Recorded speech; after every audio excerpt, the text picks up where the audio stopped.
Okay, we're back. Welcome to Opinions in the Dark. This is the first episode, and I have my co-host, my wife, with me today. Um, so today we're about to start off with the first question, which is, what was your game plan when you started dating? Like, what ideas? What was you looking for? What kind of like, what were you expecting to get out of it? What were you expecting to gain? Like those type of things. Like, what did you set for yourself when you first decided to be like, okay, I want to actually date? Can you remember that time? Yeah, I think when you're younger, the goal of dating is really just to have fun. You don't really think about like long term until you start to get older and have more responsibilities. I think once I had kids and once I had responsibilities, ultimately the long term goal was to be with that person, to build a life, which in this generation is really hard because people will tell you that they want to build a life and that they want long term, but in the end, they don't.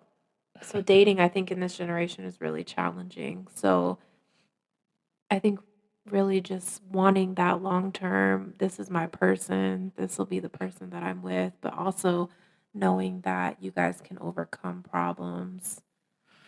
What about like how do you know if it's actually worth it though? Like how do you know if it's real? Because you could be in a relationship and it starts off perfect. Like I believe like every fairy tale starts off perfectly. Like you meet that person, communication is right, the conversation is right, you have interests, you see like you have stuff in common, you talking, you might get flowers. Like how do you know past that that it's actually worth something? Or do you know? I think red flags, and Hmm. I know that's something that we'll talk about in the future, so I don't want to touch on that too much, but I think just paying attention to those red flags, knowing what you're worth, knowing what your standards are, and if someone's not meeting those standards, I think it's okay to give chances, and I think it's okay to say, this is something that you did that I didn't like, and whether or not that person is receptive of making changes is important because that's a huge red flag. Someone could do something you don't like, and that shouldn't be you walking away from them. That should be you communicating that, hey, you did this and I didn't like it. And is that person willing to make a change? And if they're not, that's a red flag because you have to know what you're willing to put up with and what you're not. Are there any red flags you're supposed to run away from, though? Um, Or do you think whenever a red flag come up, you could be able to talk it out as a conversational? I think I'm the type of person that I'm willing to talk through red flags. I'm willing to say, hey, these are things that I didn't like because I know, like, when we met, there were red flags because of, let's say, like traditions, religion. There were a lot of things that we had to work through because we grew up very differently. Mm. But I think we were able to talk through those things and you definitely conformed to a lot of things that I wasn't willing to change on. And I think now you actually enjoy some of those things, Yeah. I could say. So, So it's actually safe to say that not all red flags are bad. It's no, just if you see a red flag, as long as you talk about it, yeah. you might be able to resolve it. I think, like, for example, I think, like, how big I am on the holidays and how when I met you, you really didn't care about those things. So, a red flag for me would have been you telling me, well, I'm not celebrating the holidays. Like, just because you want to doesn't mean that I am. Rather than you, how you did, decided I'm going to celebrate the holidays with her because it's important. Yeah. Okay. Next question would be, okay, so now that you got past the point of you talking to this person and you realize that it's going how you wanted to go as far as the communication is right, now you might be able to pursue a little bit more. When do you actually start compromising and changing for that person? Do you do it immediately? Do you do it when it gets seriously in the middle? Or when it comes up to where the situation causes for compromising? Or do you already have that mindset of knowing, okay, this is the person that I'm actually talking to. I'm vibing with them, I could compromise as long as we talk. Like when do you do it? Compromise and change is something that's hard for me to talk about because I think I still struggle with that.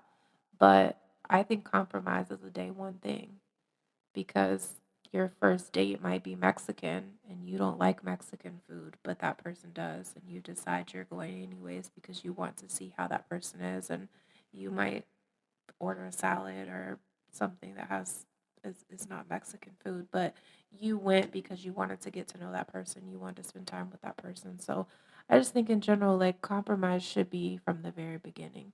You should be, if you're willing to step into a relationship and you're looking for something more than uh, a date out to dinner and never talking to that person again, you have to be willing to compromise. Life is about compromise, and it it's something that's much bigger than just relationships. Like you have to be willing to compromise if you want a successful and happy life. So definitely in dating, I think you should be willing to do that. Mhm. At what point in time do the dating change and go into a relationship, Mhm. or is dating a relationship? I think people get that confused. People would actually think that if you talk to somebody, and just because you might talk to this person every day at night, that doesn't necessarily mean that y'all are in a relationship. But I feel as if it also needs to be talked about to the point to where there's no confusion, though, because some people can get misled. Do you think we talked about it? No, I think it just flows the way it's supposed to. Yeah. Like me personally, like I don't do like the whole "are we dating now?"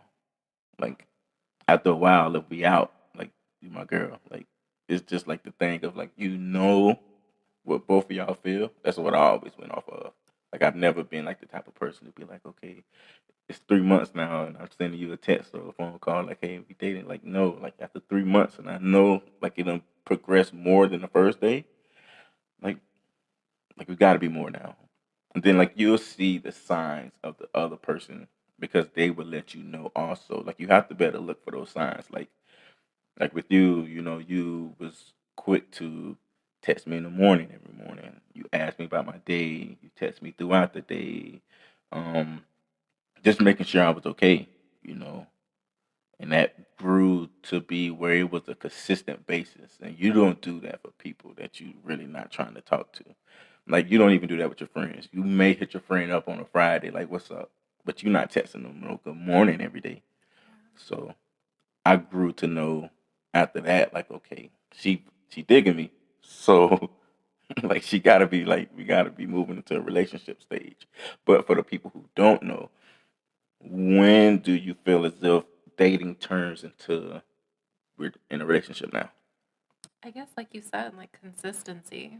I think once you get to a point where it's like that's the only person that you're texting, that's the only person that you want to talk to at the end of your stressful day, and you continue to make more time for each other and get to know each other and just build a stronger bond. I think that's when you're kind of like moving to that stage of like, okay, this is the only person. In the beginning, it's like, yeah, I like this person, but I may be texting two, three other people.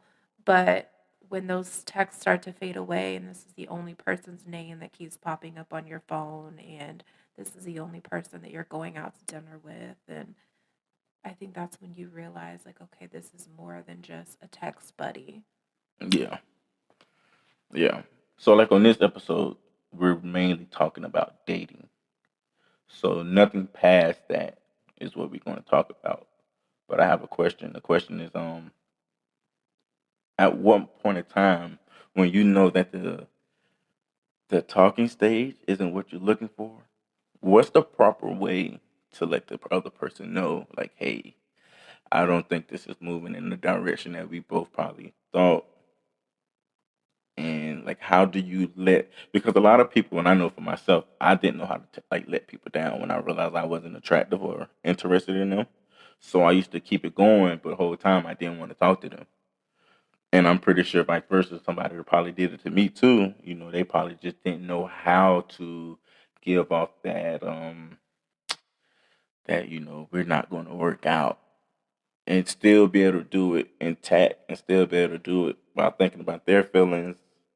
And because at the end of the day, if it might not go well for you, they might actually be digging you. It just might be like their conversation or their character that you might not like. So, like, how or what is the proper way to end a dating session? So I think for me, and I think anyone that I've ever encountered or gotten to know or um, have even been like introduced to is I wear my shoulders, my feelings on my shoulders. Mm-hmm. Like you, in your first interaction with me, you can tell how I'm feeling, and I don't necessarily think that's a bad thing. I just think that I'm very vocal with the way I feel. So if a situation starts out and I don't enjoy it, it doesn't bring me happiness, I think it's okay to tell that person that because it's wasting your time and theirs. Yeah.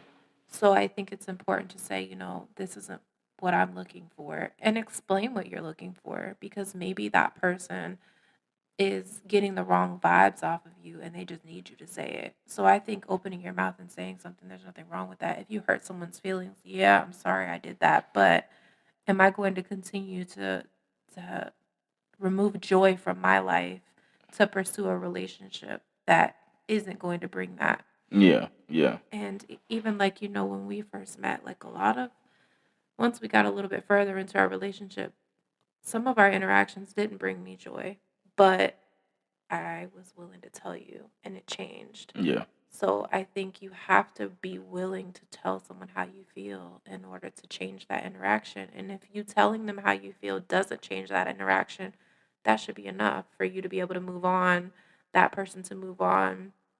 And to be quite honest with you, if you're not on the same page and you vocalize how you feel or what you expect, it kind of makes things awkward anyways in that dating stage because Yeah. it's like, okay, she wants to get married. I just want to come over and spend the night. So, like it's awkward at that point, and that allows almost like a wedge in between it to where you just kind of drift apart. Mm, I feel you on that. What because this is a question that I know somebody want me to ask. And the question is, what is your opinion on giving out your number? So basically, let me build up a scenario. Let's just say you are in a grocery store and you have a simple conversation jokingly with somebody, and it actually turns out to where they may ask for your number or you may ask for their number. You guys wind up exchanging numbers because of the conversation. Does that mean that you supposed to look at that opportunity as it may pursue something, or is it just I just gave you my number? Like if you want to like ever talk again, like as a friend, like what is your opinion on giving out your number? I think if you give out your number to someone, for one, there should be a reason. If I meet someone in the store and they're dressed appropriately, but their clothes are dirty, or they don't look well put together, I'm not going to give them my number. I may have a casual conversation just to be friendly, but it's easy to say to someone, "Oh, I'm in a relationship," even if you're not. Or Just just to make up something? politely, Yeah. right, just to politely turn them down. "Oh, I'm sorry, I'm in a relationship." If you know that that person is asking for your number is not someone that you're going to pursue as either dating, or if you could see yourself going and sitting down at a dinner table with them, then I don't think you should give them your number. I think that's really setting a false expectation. And yeah, it could very well be a friendship, but if you're looking to date someone, I don't really think that that's reasonable to give out your number to someone that you're immediately not attracted to. Mm, And everyone has a type. So even for me, it may not be a physical type, but it again might just be how you're put together. Or if I can tell, okay, you just got off of work, but you smile and you have nasty teeth. That's to me, okay, I'm not giving you my number. I'll just politely tell you something. yeah. But Yeah. I think like if if you give someone your number, it should be okay. I'm willing to pursue something in this person, Yeah. at least to give them a chance. If you know you're not willing to give them a chance, then there's no reason to set a false expectation for that person. And see, I feel as if the same way. Like me personally, like if we have a good conversation, if we exchange numbers, in my mind, I